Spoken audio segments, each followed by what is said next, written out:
For years, she stayed silent. Not because she was weak, but because she had no one to listen, a house full of people. Yet she felt completely alone. Every bruise, every insult, every tear, she buried it deep inside her heart, until one day, she decided. Enough was enough. Her name was Anaaya, a 14-year-old girl. Quiet, observant, and far more mature than her age. But she wasn't always like this. There was a time when she laughed freely, when her world felt safe. Because back then, her mother was alive. Anaaya was only 8 when she lost her mother. She still remembered that night. The hospital lights, her father's trembling hands, and the silence. That followed. That night didn't just take her mother away. It took her childhood too. Her father tried, at first. He stayed close, tried to fill the emptiness. But grief is heavy, and slowly, he began to drift away. Work became his escape, and Anaaya was left behind. A year later, her father remarried. Anaaya, this is Kamini. Kamini smiled sweetly, spoke softly, acted kind to the world. She was perfect, and Anaaya wanted to believe it too. But masks don't last forever. It started small. Cold looks, sharp words. Why are you so slow? Can't you do anything properly? At first, Anaaya ignored it. But slowly, it got worse. By the time Anaaya turned 12, her life had completely changed. She woke up before sunrise, did all the house chores, cooked, cleaned, washed, all before school. And if anything wasn't perfect, Kamini made sure she paid for it. You're just a burden.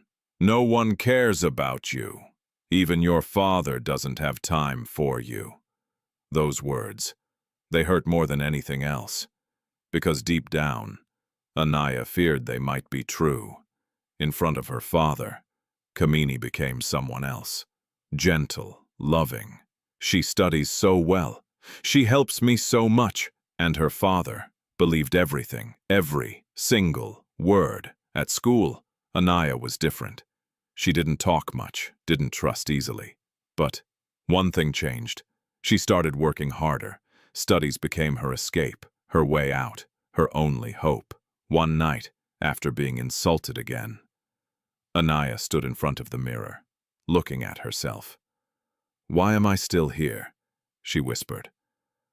Tears rolled down, but she wiped them quickly, because she had learned something. Crying didn't change anything. One evening, her father was out of town. Kamini was already in a bad mood. Anaaya was in the kitchen, trying to finish everything perfectly, but her hands were shaking. She was tired, exhausted, and then a plate slipped. Crash! The sound froze her blood. Slow footsteps echoed. Kamini entered, her face dark. "What did you just do?" "I'm sorry. It slipped." Slap! Anaaya's head turned sharply. Her cheek burned. "You're useless. You ruin everything." Kamini grabbed her arm tightly and raised her hand again. But this time, something changed. Anaaya didn't step back. She didn't cry. She didn't beg. As Kamini's hand came down, Anaaya caught it. Firmly, silence, heavy, uncomfortable. Kamini's eyes widened. "How dare you?" Anaaya stepped closer, her voice calm, but powerful. "No. How dare you? I stayed quiet for years. I tolerated everything, but not anymore." For the first time, Kamini saw it. Not fear, but strength. And then, a voice from behind. "Anaaya." They both froze. Her father stood at the door, shocked, angry, broken. He had come home early, and he had seen everything. "Is this what you've been doing?" he asked quietly. Kamini tried to speak, but the truth was already clear. Years of lies collapsed in seconds. Her father turned to Anaaya, his voice trembling. "Why didn't you tell me?" Anaaya's eyes filled with tears.